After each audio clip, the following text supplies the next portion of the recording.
choosing the right vehicle. It absolutely breaks my heart to see people who work so incredibly hard, are so dedicated, but yet no matter how hard they work, by the age of 30, they will never even see $1 million. I mean, really, these are people who sacrifice all of their 20s.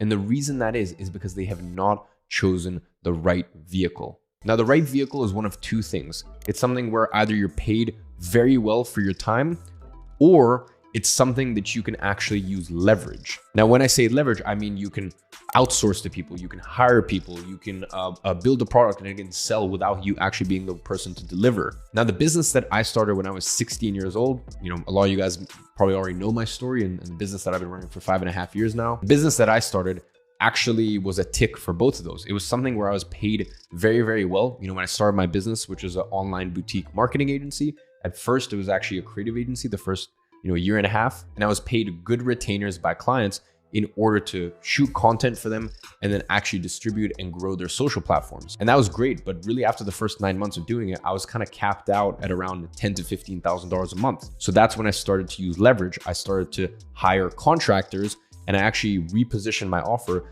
to run ads for online businesses. And that was really when I started hitting the $100,000 months plus in my business. And ladies and gentlemen, since then, I've started 3 other businesses in very different industries.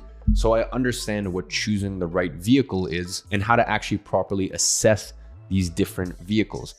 Now, I've said it in many, many podcasts that I've even been, a guest on. I am not the hardest worker, right? There are people, and undoubtedly, I had to work extremely, extremely, extremely hard to build up my business and then get it to the point where I made my first million by the age of 18. Of course, undoubtedly. But since that point, making well over $15 million more, I didn't do that by being necessarily the hardest worker. I did it by choosing the right vehicles.